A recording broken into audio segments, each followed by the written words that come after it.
Jemaat Tuhan yang terkasih, Salam. Selamat pagi Bapak Ibu, saudara-saudari sekalian.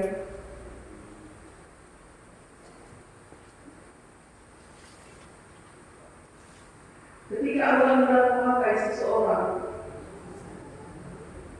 Allah tidak pernah meminta persetujuan dari orang yang hendak Dia pakai. Dalam artian begini, kalau orang itu setuju, maka misi dilanjutkan. Kalau dia tidak setuju, maka Allah akan mencari pengganti. Tidak demikian. Kalau Allah sudah berkehendak dan Dia berketetapan untuk memakai seseorang, Allah tidak pernah meminta persetujuannya. Beberapa cerita dalam Alkitab menegaskan hal itu. Yang pertama, ketika Allah memilih Musa untuk memimpin bangsa Israel keluar dari Mesir, Allah tidak datang kepada Musa dan mengatakan kepada Musa, "Aku akan mengutusmu ke Mesir supaya engkau membawa bangsaku keluar dari sana. Apakah engkau setuju, Musa?" Tidak. Ketika Allah memilih Musa, yang Allah lakukan adalah Dia datang kepada Musa dan Dia berkata, "Pergilah, aku mengutus engkau kepada Firaun untuk membawa umatku keluar dari Mesir." Dan ketika Musa sedikit ragu akan kemampuan dirinya, apakah dia sanggup, Allah bilang kepada Musa, "Bukankah aku akan menyertai engkau?" Itu yang pertama. Yang kedua, ketika Allah hendak menyelamatkan kota Niniwe dari kehancuran oleh karena besarnya dosa di negeri itu, Allah tidak bilang kepada Yunus, "Yunus, aku akan kirim engkau ke Niniwe supaya di sana kau serukan pertobatan bagi mereka. Apakah kau setuju untuk tugas ini?" Tidak. Allah tidak melakukan demikian. Yang Allah lakukan adalah Dia datang kepada Yunus dan Dia bilang kepada Yunus, "Pergilah ke Niniwe dan serukanlah pertobatan bagi mereka." Yunus menolak perintah itu. Dalam pemahamannya, Allah harus minta persetujuan saya. Apakah saya setuju atau tidak? Karena itu Allah bilang Dia pergi ke Niniwe. Yang terjadi, Dia naik kapal, Dia berangkat ke Tarsis. Bersembunyi sampai ke seberang lautan manapun, Allah tetap mengutus Yunus dan bukan yang lain. Dan karena Dia memilihmu, maka tugasmu adalah pergi dan lakukan apa yang Dia perintahkan. Sebab Allah tidak akan mengganti orang untuk menjalankan misi yang sudah ditetapkan supaya kau yang menjalankannya. Itu kedua. Yang ketiga, ketika Allah hendak menyerukan pertobatan bagi bangsa-bangsa, Dia datang kepada Yeremia dan Dia katakan, "Aku telah menetapkan engkau menjadi nabi bagi bangsa-bangsa." Dan Dia tidak perlu bilang, "Bagaimana Yeremia? Apakah kau setuju aku akan mengangkatmu menjadi nabi?" Tidak.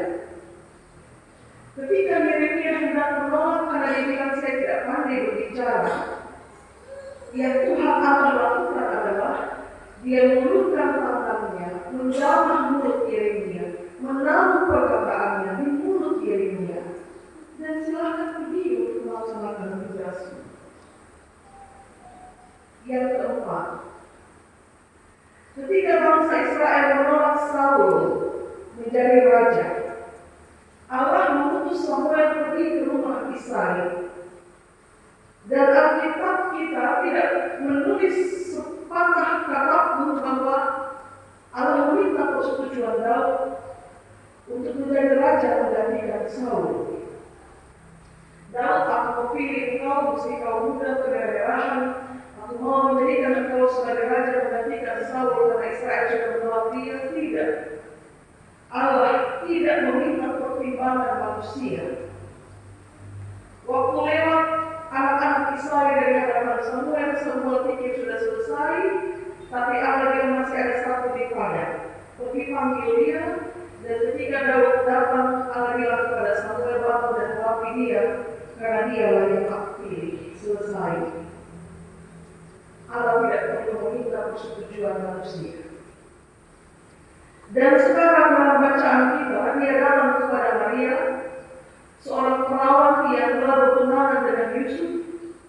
Melalui malaikatnya, dia tidak perlu minta pertimbangan Maria.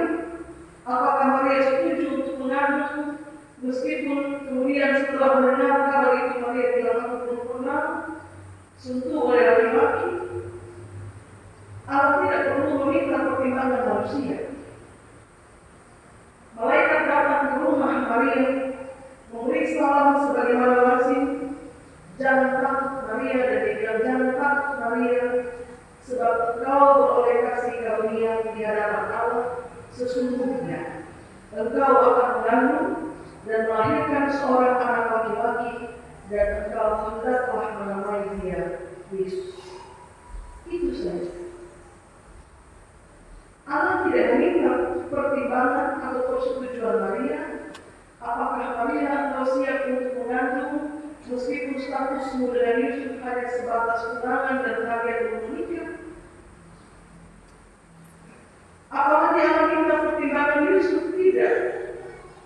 Allah sudah memilih Maria, dan karena itu Maria yang harus menjalankan tugas itu. Bapak-bapak, saudara-saudara sekalian, dia tidak ganti orang.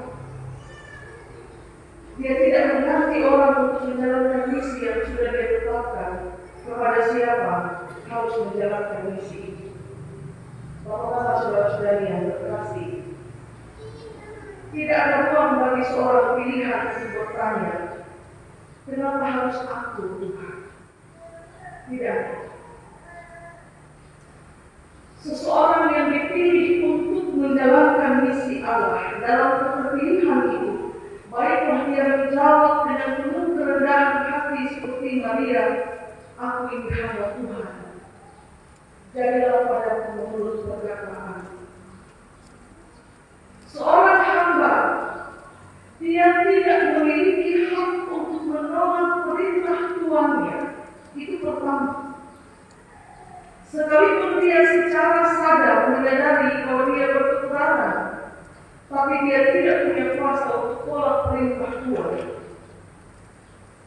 Dan yang kedua, seorang hamba tidak punya kewenangan untuk bertanya secara bebas kepada tuannya, kenapa Tuhan pilih saya? Tugas seorang hamba adalah menerima keputusan tuannya dan melaksanakannya dengan penuh tanggung jawab, kesetiaan, kerelaan, dan kali itu dia harus jawab iya. Persoalannya nanti kadang-kadang kita bilang terus menjawab iya. Habis itu kemana perlu keberadaan seperti ini? Kadang-kadang kita suka mengukur kemampuan Allah dengan kemampuan kita. Persoalan kekuranganmu, persoalan keterbatasanmu, Tuhanmu itu tahu apa yang harus dia lakukan bagimu. Karena dia pasti akan memberkatimu untuk misi yang dia percayakan kepadamu. Bapak-bapak, saudara-saudara sekalian, coba bapak-bapak perhatikan di sepanjang cerita Alkitab. Apakah di sepanjang sejarah hidup orang-orang pilihan Allah, mereka orang-orang yang penuh keterbatasan, apakah ketika menjalankan misi Allah mereka dipermalukan? Alkitab tidak sekalipun menulis bahwa orang-orang pilihan Allah akan dipermalukan. Sekalipun itu dimulai dari kekurangan dan keterbatasan. Apakah Yeremia yang tidak pandai berbicara ini dipermalukan? Tidak. Karena Allah sudah melengkapi dia. Ketika Musa berkata, bagaimana apakah aku sanggup, Allah bilang apa yang sedang di tanganmu? Bongkar, lemparkan. Dan ketika Musa melemparnya itu menjadi ular, Allah akan memperlengkapi dan tidak akan dibiarkan orang-orang pilihannya dipermalukan. Benar bahwa Allah memilih orang-orang yang tidak sempurna Tapi Allah tidak akan membiarkan orang-orang yang tidak sempurna itu dipermalukan. Sebab apa? Sebab misi itu milik Tuhan. Kalau saya mau dipakai untuk misi itu bukan milik saya. Keterbatasan milik saya. Misi yang saya jalankan itu misi Tuhan. Dan kalau saya sedang menjalankan misinya, misi Tuhan, tidak mungkin saya dibiarkan untuk dipermalukan. Yang berikut Bapak Ibu, kalau orang-orang pilihan itu setia mengikuti kehendak Tuhan yang mengutus mereka, Allah menjaminkan kehidupan yang tidak akan dipermalukan bagi mereka. Tapi ada catatan yang mengikuti. Coba saudara lihat pada orang-orang pilihan yang di tengah perjalanan keputusan mereka berubah menjadi tidak setia kepada Allah. Dunia mempermalukan mereka. Sebab apa? Sebab mereka tidak lagi bersandar kepada Tuhan yang mengutus mereka untuk menjalankan misi. Karena itu ingat baik-baik, saudara-saudari yang terkasih dalam Tuhan, Allah tidak pernah mengganti orang yang Dia pilih. Tidak pernah. Manusia berusaha untuk mau mengganti. Ya, dalam satu kontestasi misalnya, kita akan bilang jangan usah dia, usah. Dia bukan kita orang. Dia bukan dokter orang, jangan dia. Harus ini, karena ini dokter orang. Manusia berusaha untuk mengganti. Tapi kalau Allah sudah memilih siapa, maka dengan cara dan jalan bagaimanapun, orang pilihannya itu akan berdiri tegak untuk menjalankan misi yang Allah percayakan kepada dia. Karena Allah tidak pernah mengganti orang. Karena itu banyak orang bilang berkat tidak akan pernah bertukar. Demikian. Yang ditetapkan untukmu itu akan menjadi milikmu bagaimanapun caranya. Karena itu sama seperti pengakuan Maria. Setiap orang pilihan dia harus memiliki kerendahan hati, lalu kemudian menyadari bahwa dirinya adalah hamba, dan kemudian menggantungkan seluruh pengharapannya kepada Tuhannya yang mengutus dia.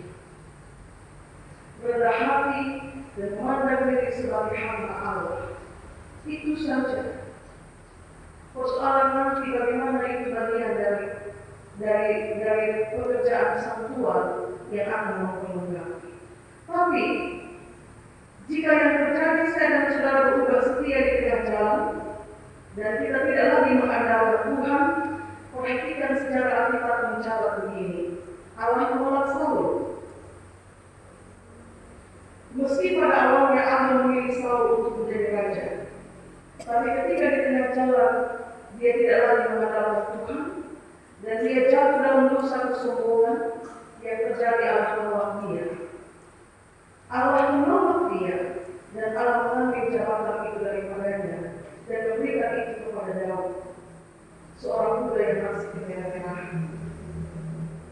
Saudara bisa bayangkan secara psikis, secara psikologi, Saul seorang raja luar biasa dengan tampilan fisik yang luar biasa.